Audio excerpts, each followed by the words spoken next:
Oh, hai semuanya. Ketemu lagi bersama aku Afifah di 09.1 Vota Radio FM Magelang di acara Radio Podcast Remaja.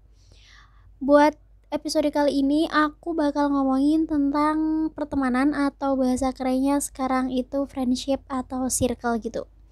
Karena beberapa hari yang lalu sampai sekarang sering banget muncul di Instagram, di TikTok, atau bahkan di Twitter, orang-orang tuh lagi pada berlomba-lomba buat nunjukin ke semua orang kalau mereka tuh punya temen, mereka punya circle, kayak ini loh teman-teman aku, nih loh circle pertemanan aku gitu.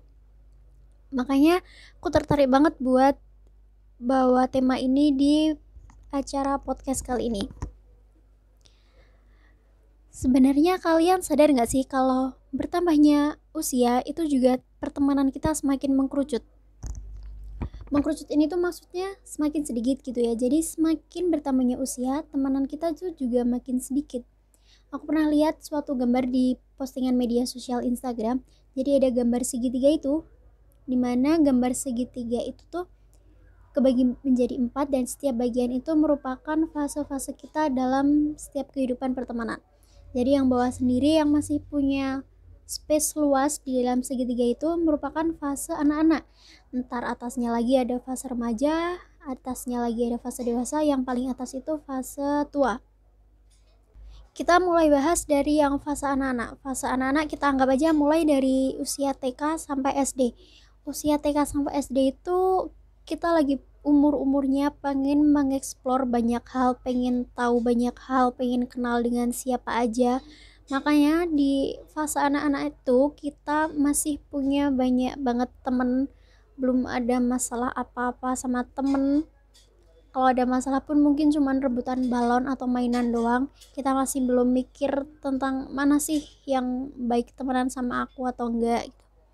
Makanya di fase anak-anak itu mempunyai space yang lebih gede dan masih punya temen yang banyak banget. Kita naik ke fase remaja. Fase remaja kita anggap dari lulus SD sampai SMA. Lulus SD kita masuk SMP. Mungkin kita dapat teman baru, tapi nggak memungkinkan juga kalau teman SD atau teman yang sebelumnya juga pada hilang. Lanjut ke teman SMA juga gitu, kita punya teman baru dari SMA, tapi teman yang dulu juga ada yang hilang. Jadi di fase remaja ini kita udah bisa mikir mana sih teman yang sefrekuensi sama kita, yang sepemikiran sama kita. Jadinya kita udah mencoba memilah mana teman yang baik buat kita gitu. Naik lagi ke fase dewasa. Mulai dari lulus SMA kita udah mulai mikir buat kedepannya banget, kayak kita gimana caranya biar kita bisa masuk ke universitas ini, kita gimana biar kita bisa menggapai cita-cita ini. Makanya lulus dari SMA mungkin ada yang kuliah di universitas A, B, C, ada yang kerja di A, B, C, atau bahkan ada yang lulus SMA langsung menikah. Itu pasti kerasa banget teman-teman kita tuh banyak yang hilang karena ya mereka udah mulai fokus sama apa yang pengen mereka dapat gitu. Kalau yang milih kuliah mungkin iya mereka dapat teman baru dari kuliah, cuman ya di kuliah sebenarnya nggak butuh teman. Mereka mungkin punya teman cuman buat tugas atau kerja kelompok, ntar pulangnya udah kayak nggak kenal. Atau yang di dunia kerja juga dari rumah, berangkat kerja ketemu temen, habis itu pulang asing lagi. Kalau dengar katanya teman kerja tuh sebenarnya nggak bisa dijadiin temen yang bener-bener temen gitu. Apalagi yang milih buat lulus SMA langsung nikah, pasti mereka udah sibuk banget sama keluarganya, sama masalah hidupnya. Jadi kuantitas buat ketemu teman tuh bakal sedikit, sehingga ya udah circle pertemanan mereka pasti bakal turun dan jadi dikit banget. kita naik di fase yang paling tinggi, yaitu fase tua. Di fase tua aku ngelihat di bagian segitiga yang paling atas tuh cuma ada beberapa orang sama hewan. Mungkin beberapa orang di sini sih aku yakin pasti cuma pasangan sama keluarganya, terus hewannya itu pasti ya hewan peliharaan. Karena yang setia sama kita sampai tua, yang sampai apapun masalahnya ya cuman keluarga gitu.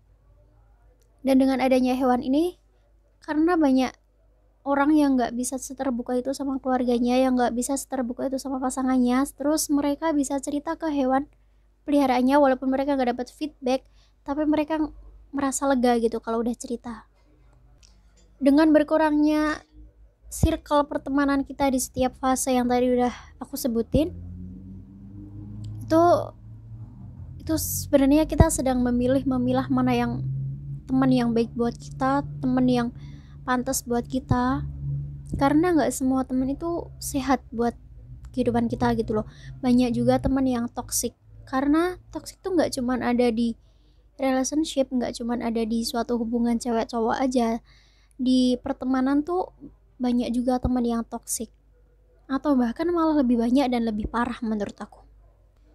Bentar teman-teman, istirahat dulu, minum dulu. Aus juga dari tadi ngomong terus. Ini ada minuman dari Crolate. Ini tuh minuman susu dengan berbagai rasa. Ada 17 rasa yang bisa kalian pilih dengan kesukaan kalian yang mana. Atau buat kalian yang mager bisa order lewat Gojek atau Grab, atau langsung order di Instagramnya. Nanti aku tulis Instagramnya di sini. Oke? Ini sih emang enak banget karena katanya minuman nomor 1 susu di Magelang yang paling enak katanya. Tapi emang iya sih.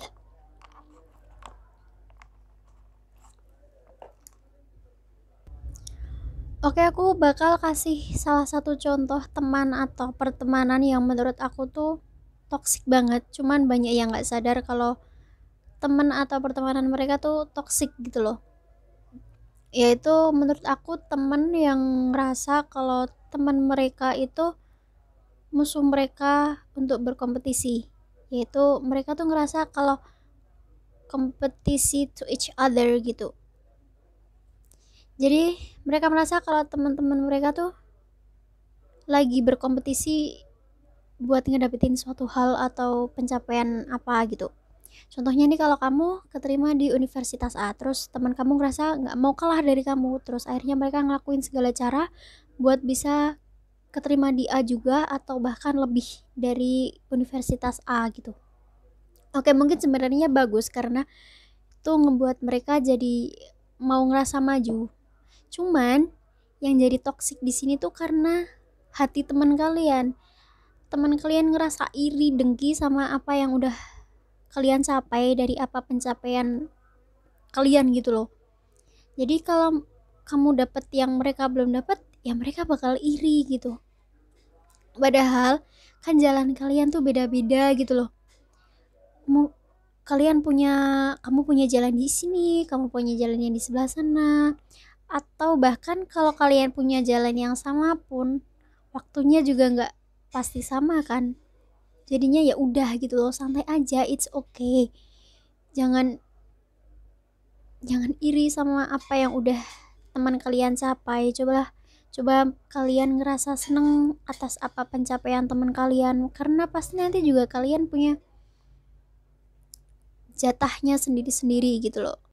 Atau yang lebih toksik lagi, kalau teman kalian malah mengkompetisiin rasa sedih atau bencana kalian. Contohnya nih, kamu curhat ke teman kamu, aku sedih nih, gini bla bla bla bla. Teman kamu malah ngejawab, lah kamu mah belum apa-apa, aku gini. Itu kayak, please deh, aku tuh mau cerita. Seenggaknya kalau kalian gak bisa ngasih solusi, ya udah dengerin aja gitu loh, jangan malah adu nasib bestie. Itu makanya aku jadi mikir kalau I can handle that, I can handle with myself, ya aku gak bakal cerita gitu. Soalnya juga gak dapet feedback apa-apa, gak dapet rasa lega, malah dapet sebel sendiri ya kan. Makanya kalau dari dulu ada yang bilang, janganlah pilih-pilih teman, kita harus banyak-banyak teman, cari teman, jangan pilih-pilih teman. Itu pasti aku langsung bakal bilang no, enggak, aku bakal pilih buat jadi teman aku gitu loh. Aku nggak mau sembarangan ngasih kepercayaan temen buat jadi temen aku gitu. Aku bakal seleksi itu, aku bakal pilih mana orang-orang yang pantas dan nggak pantas buat di hidup aku gitu. Karena aku nggak mau temenan sama orang yang ngasih efek buruk ke hidup aku gitu loh. Jadi ya I must selection it. Itu bukan berarti aku jahat ya, karena ya aku itu sedang melindungi diri aku sendiri gitu loh. Aku nggak mau ngerasa sedih atau nyesel cuman gara-gara aku salah pilih temen. Makanya ya mending kita pilih di awal kan. Karena menurut pengalaman pribadi aku nih ya, you are what your friend. Teman kamu memang mencerminkan bagaimana diri kamu gitu loh. Jadi kalau kamu temenan sama orang yang menurut pandangan seorang buruk, pasti kamu juga bakal dipandang buruk sama orang tersebut walaupun orang tersebut belum kenal kamu gitu loh. Karena banyak banget orang-orang yang ngejudge aku cuman dari teman-teman aku gitu. Kayak, oh ini temennya Afifah, berarti Afifah orangnya juga kayak gini gitu loh. Makanya aku percaya sama omongan-omongan orang dulu, kalau kamu temenan sama penjual oli, pasti kamu juga bakal ikut kotor kena oli gitu. Beda lagi kalau kamu temenan sama penjual parfum, kamu pasti bakal ikut wangi karena parfumnya gitu. Makanya harus pilih-pilih banget buat jadi teman. Semoga, aku berdoa semoga kita dijauhkan dari orang-orang yang toksik, dari teman-teman yang toksik, dari circle pertemanan yang toksik, dan didekatkan sama orang teman-teman yang sehat yang memiliki efek baik buat kita, buat kehidupan kita. Kalau mau teman yang baik, setidaknya kita juga harus mencoba menjadi orang baik. Gitu kan? Oke. Mungkin itu dulu dari aku.